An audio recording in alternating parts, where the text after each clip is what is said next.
What are dentists like in Spain? Is it cheaper than where you are? What happened when I got my whole mouth sorted out and got a brand new smile?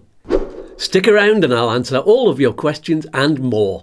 Welcome to YouTooSpain. Let's dance!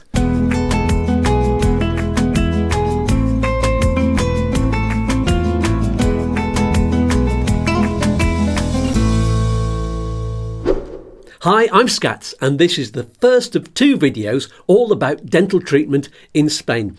On the second video, I'll be interviewing two dentists and showing you around two of the best and most respected clinics in the whole of Spain and telling you how you can travel here and fix your smile.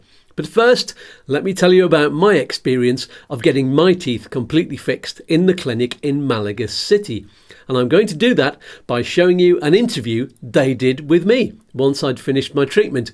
So I'm going to hand you over now to GiGi from Crooke Dental, who will be asking the questions, and I'll see you again at the end. Here goes. Morning, Andrew. Thank you very much for talking to me today, for being with us. You're welcome. I'm very happy to be here. So I just wanted you to talk about your experience in Crooke Dental Clinics. First of all, I would like to know, what was your main worry about your teeth before getting in touch with us? Did you feel confident when smiling, or what happened? Well, I think I had two worries to start with. Actually, the one that I thought was the most important at the time when I started thinking about having something done to my teeth, it was that I was having pain in my jaw and in my neck, going all the way down my shoulder and in my back and everything. And that was because my bite wasn't in the right place. There was only a few teeth coming together. So when I was eating, my jaw was moving all over the place. And that was the stress. And that's the original idea for going to see a dentist. So the smile was really a secondary issue. And I find that really quite interesting now that I didn't think it was that important before. I didn't think it was a big thing. In fact, I was really adamant that I wasn't going to do this for aesthetic reasons. Even though my face is this image is quite important, really. It's important to what I do and how I interact with people. And I have a YouTube channel, as you know, and I'm a singer and an entertainer and an actor. But still, I don't think I realised until during the process what a difference it would make to my work and, more importantly, to my self-confidence. So along the way, that became the big issue. And how did you get to know Crooke Dental Clinics? What made you choose us? I started off on a Google search to begin with, and I looked at loads of reviews of different places, and I'm the sort of person that I research for days and days and days. And when it comes to finding a hotel to go on holiday or buying a car or anything. So my wife gets quite annoyed with me when I just get my head down for a couple of days and I spend ages.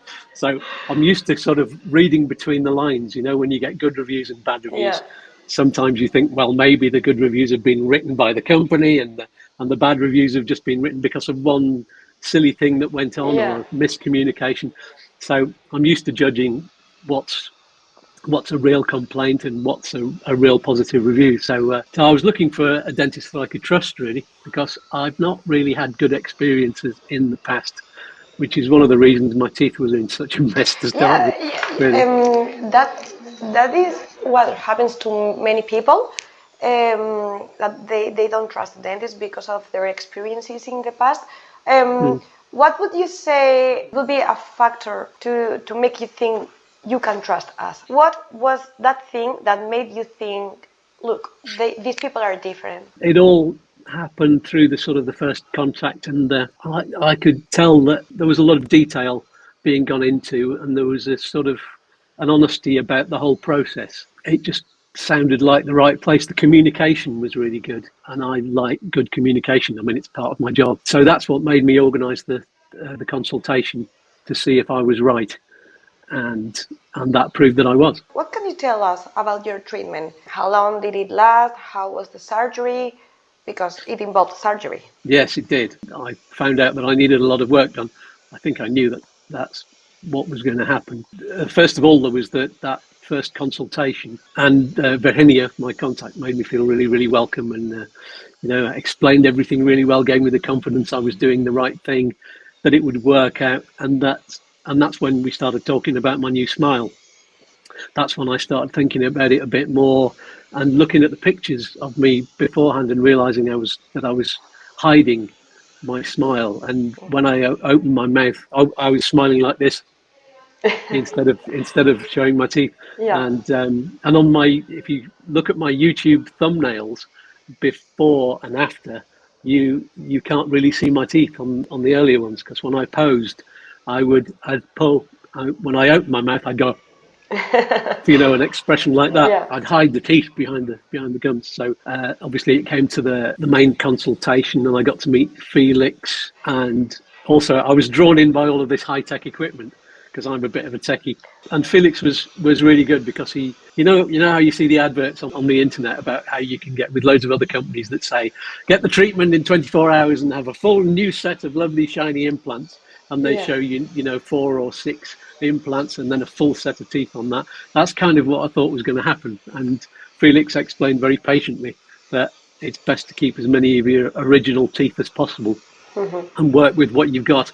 And that most of all, he was honest about the process of what the actual main operation was going to be and how to get the best results. And he's such a perfectionist, which I really like, because I am as well. I really appreciate the detail he went into, and I love the 3D imaging, so that he knew more or less what he was going to do when he got me in the chair. He had a plan A, but he also had a plan B, because there's always something that you don't know once you extract a tooth, for example.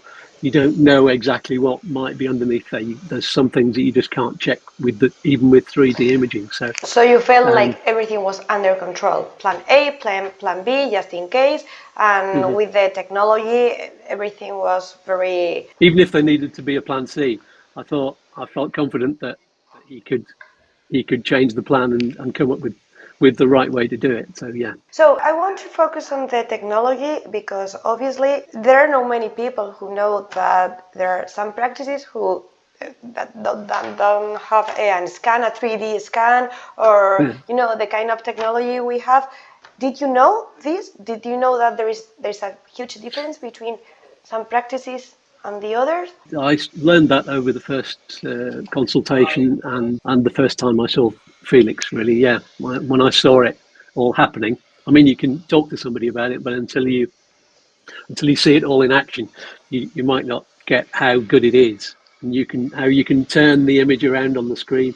And it's an interesting thing, because you'd think it would be a whole X-ray. Well, you do have an X-ray with that machine that goes around you. But you also have this little, it looks like a pen, and it goes click, click, click, click, click, click, click, click, click, click, and it draws the picture on the screen next to you. And that's amazing, and it tells you when it's finished. If there's like a bit you're missing. In a movie. Yeah. Oh, it's brilliant, and I've got the films. I was, they were happy to give me the films of this, so I can see it happening. For sure, you knew what was gonna happen before you started the treatment, right? You could agree, yes, this is what I want, this is... You knew from the beginning the process.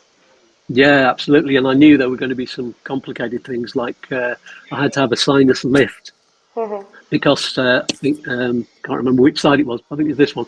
And I knew that there wasn't quite enough bone there. So they had to do a sinus lift so that the implant could go in. Yeah, it's this side because that's where the implant is. And also I needed to have a bone graft here because there just wasn't enough. So I knew that the treatment was going to be longer than what some people might have to experience, because it takes time for the bone graft to heal and the gums to be ready. So you're you're a master now in dentistry. yeah. I wouldn't like to do the operation myself. I don't think anybody would want me to either. Yeah. I mean, I knew that the process was going to take, on the main day of the treatment, that was going to take about 3 hours. Okay. And how was your recovery after that, after surgery and the whole process? How was your recovery? The recovery's been pretty good. Do you want to hear about the actual treatment? I mean, I had a sort of cleaning and preparation day first, and then it was like 3 weeks later for the main treatment. As far as I can remember, it lasted about 3 hours, but I can't remember the surgery because I'd asked for an anaesthetist to be there. I couldn't be totally unconscious. I was conscious for the whole thing, and because I needed to follow some instructions like where to move my head, open my mouth, etc. But one of the sort of the cocktail of drugs that I was given was removes your memory of the treatment. That's a common thing that you get in an anaesthetic. So I remember getting the drip in my arm to administer the chemicals and having a quick chat with the anaesthetist. And I remember Felix coming in, and then I just a blank. I remember sort of coming round and Felix was finishing off and cleaning up and putting in the temporary teeth. Everything was like a dream. Like that bit was like a dream, but the complete blank wasn't like a dream because there was nothing there.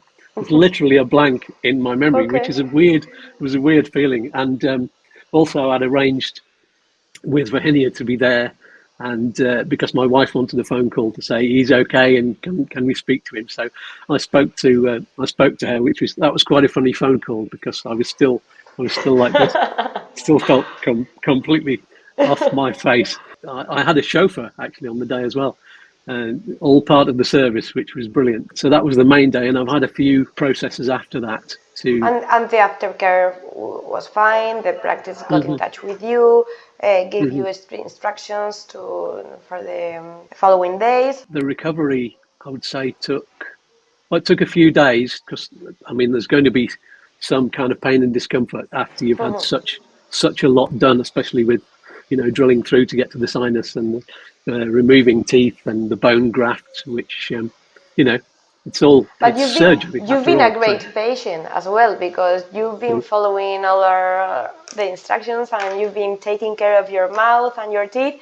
So we always say that in order to have a successful treatment, there must be a coordination between the dentist and the patient, because both of them have to make an effort. Yeah. And you've been a great patient. So thank you. Thank you. I was there last week actually just doing some final adjustment because one of the teeth was still slightly long. I mean, we're talking fraction of a millimeter. You feel it. So yeah, absolutely. And Felix was really good at finding exactly what to do and adjusting that. Actually, it wasn't Felix did the last bit. It was another one of the wonderful people in the clinic. So, thank you very but much. it was just an easy process. They put that it's a little piece of paper that they put in your mouth, but after they just shaved off that little bit, just that one tooth. It's great. I can bite things on this side now, and you can eat. You can smile. You can laugh. So I guess you would recommend us to other people, right? I would, yes. Yeah, I mean, there's only one thing that I'm ashamed of on the day was to do with the driver of the chauffeur of the car that brought me here, because he was really lovely. He could speak enough English to communicate with me, so I fell into the usual thing that English people do, which is going, oh, he speaks English, so I'll just speak in English. And we were talking about the World Cup because it was December. We had a really good chat, and he was lovely. But I remember being ashamed as I got out of the car, thinking, I've got to speak on the way back. I've got to speak Spanish to him. Of course, when I got back to the car, I was so woozy that I just spent the time looking out of the window and I just didn't say a word. I'm sure he understood. I think he's probably used to it. We speak English, so everything is easier for you. Absolutely. There's some things that even if you can speak relatively good Spanish, that as an English person, there's some words that you're not going to know, and there's some sentences that you're not going to be able to express yourself. It is very really important that you understand the whole process. Yeah, definitely. Thank you very much, Andrew. I think you have answered all the questions I had to ask you. You gave me a very complete explanation of your experience here with us. Thank you very much for your help. Yeah, you're welcome. I'm sure that everybody who watches me on my YouTube channel will be. I've had so many comments already about it, and from people in Computer on the streets, people that I know, and it's given me more confidence to talk to people, because you wouldn't think it, but I was a really shy child. Socially, I was ridiculous as a child. I just could not talk to people, and it even came down. I've been trying a lot of times in my life to recover from that. I didn't like answering the telephone, but when I was about 30, I got a job in a call center deliberately, so that phone calls were coming at me all of the time, so that I could learn to speak to people more confidently. But this has made an awful lot of difference. I can speak to people with a lot more confidence now, knowing that I don't have to smile like this anymore. Yeah. And even though I think they're probably sick of me talking about my teeth now, but that's okay. I'll change the subject every day. You look great, Andrew. Thank you very much. Thank you. You're very welcome. There you go. So that was the interview. Can't wait for the second video where you will meet Felix the dentist and one of his colleagues from the Marbella clinic. You'll be able to see photos and videos and you'll get a really good sense of what it's like. Very exciting. Subscribe and click on the bell below to get notifications about that and all of the regular videos and live shows on YouTooSpain, featuring experts on visiting Spain, moving to Spain and living in Spain. If you'd like a free consultation with my lovely dentist, just email YouTooSpain@gmail.com and send your name, telephone number and which clinic you'd like to visit and they'll get back to you. That's all for now. See you on the next video. Peas and fluff and let's dance.